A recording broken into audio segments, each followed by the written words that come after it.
This is Lisa from Mobile Tech Review, and this is the Origin PC EVO15-S, the 2020 edition of that. They've been using that model number for a while now, so this is an exceptionally thin and light 15-inch gaming laptop that's also very powerful. Competes with the MSI GS66 Stealth, for example, that level of thinness and lightness, and with up to an RTX 2080 Super Max-Q and an 8-core i7 inside. We're going to look at it now. For those who aren't familiar with Origin PC, they're some of the folks who created the original Alienware before Dell bought Alienware out and made it their own. So they have some experience in doing these things. They typically use Clevo chassis, and then they build them themselves. They put all the RAM, the SSDs, all of that sort of stuff inside. And they're put together in America, and they have US-based 24/7 support, phone, email, all that sort of thing. Also, you can build to order, which is not super unusual with gaming laptops these days, but not only can you choose how much RAM you want, but you can choose the brands and the speeds, and the same thing with the SSDs. Speaking of that, we have 2 RAM slots and we have 2 M.2 NVMe SSD slots in here, so expandable. The other upside on this design is it's just absolutely normal. You unscrew the Phillips head screws on the bottom, take off the cover, and you have access to everything. The socketed Wi-Fi 6 Intel AX201 card, those RAM, the SSD, the battery, and the heat sinks and the fan. So if you want to repaste it, very easy to do. These days with things like inverted motherboards and convoluted this and that stuff's nice.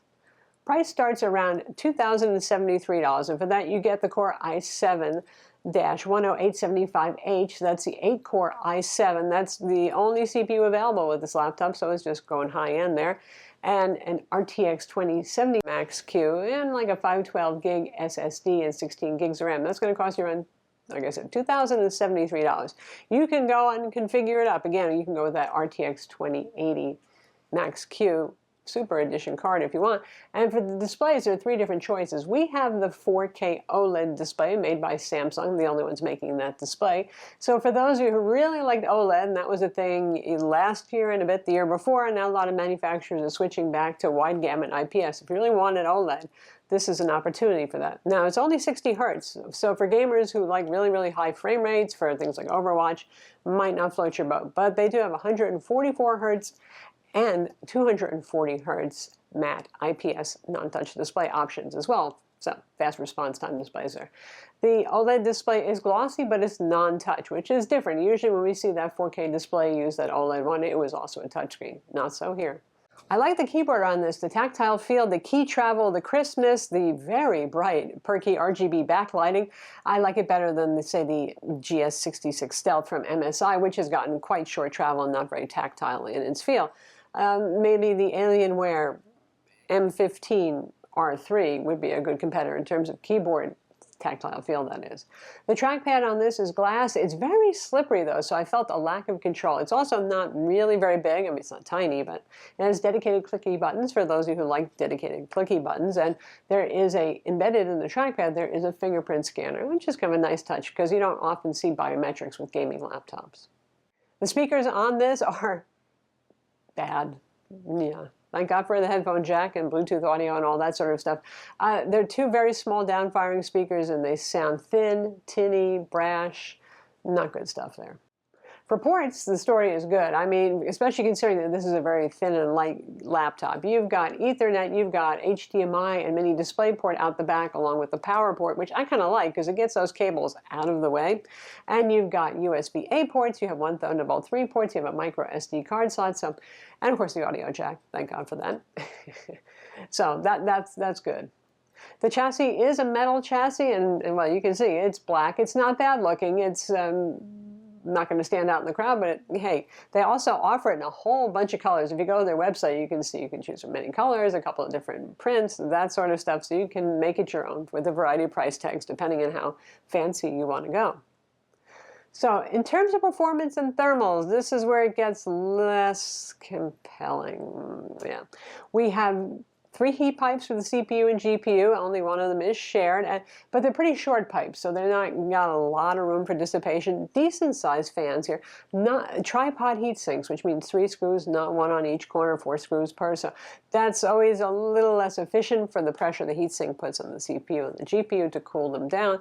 And these days with gaming laptops with Intel 10th generation hot CPUs, we often see a lot more than just the CPU and GPU covered, the VRMs and all that sort of thing, you know, big metal plates, not this, pretty small.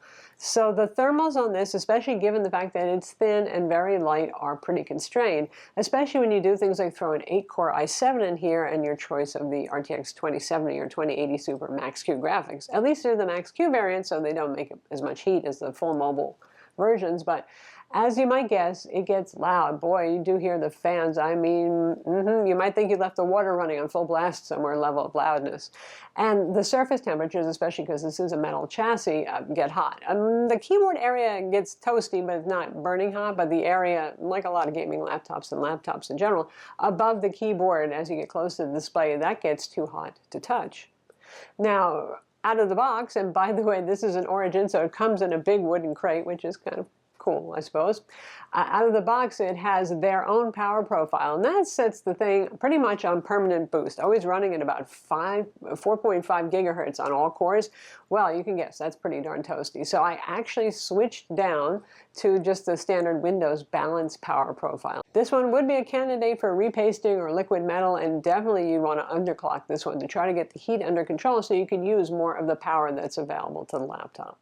The laptop has a 73 watt-hour battery, not super high capacity, but then again, hey, it is pretty thin and light, and I've seen worse. And they claim up to 6 hours of runtime on this. It does have NVIDIA Optimus, so it can switch to integrated graphics, which will help. And realistically, I've been getting somewhere between 4 and 5 hours, doing very light stuff like social networking, surfing the web, all that sort of stuff, streaming a little Netflix. You get the idea. It comes with an extremely compact power brick, which is kind of a selling point. It's a 180 watt power adapter, which sounds a little low to me, but I haven't seen it draining the battery while gaming, so apparently it's adequate. So that does keep the load a little lighter. You know, you get a thin, light gaming laptop, and then you have a brick that weighs as much as an Ultrabook, and, well, that wouldn't be ideal, would it? To take off the bottom cover, just unscrew the Phillips head screws. They're all visible. You can see a lot of ventilation going on here. That's obviously a good thing, including down here, and the SSDs run over there, so they get a little fresh air. So either work a guitar pick around and pry it from the front, or use the suction cup right here. It's pretty effective, and you can pull this up, and very easy to do. And there are internals. So ours has a Samsung 970 EVO Plus, which is the fanciest SSD you can get these days. It's fast, folks. And often it runs hot, and we don't have a lot of heat-absorbing stuff, a little over here, but still, given the ventilation and the fact that it's away from anything else hot, the SSD temps were just fine on this when gaming or doing anything else. Teeny little speaker driver beside it. You can see why we're not getting much audio here. That is not really a very big driver. Second slot for a second SSD. You can order it that way or upgrade it yourself afterwards. And we've got our 73 watt-hour battery here at front, like most laptops. Socketed Wi-Fi card, again Wi-Fi 6 Intel AX201 card.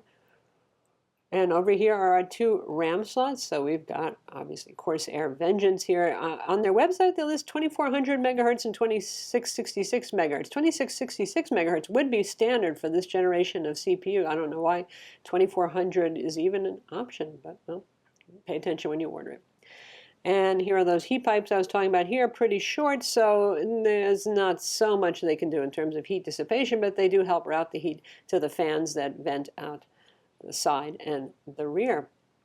And our tripod for the CPU and GPU heat sinks right there, and not too much else covered, which is, like I said, one of the reasons why this is kind of thermally challenged. So that's the Origin PC EVO15-S, the 2020 model with Intel 10th Gen Core i7 8-core inside and high-end dedicated graphics. Like I said, the display choices on this are quite nice. It's nice that you can still find OLED. The keyboard on this, I like it a lot. And the backlighting certainly is bright. If you can adjust it downward, but it's nice for those who like it bright. You have biometrics on board. You have a lot of ports. But the thermals on this, that's going to be a challenge to get all the possible performance out of something this powerful, but this thin and light and hot running.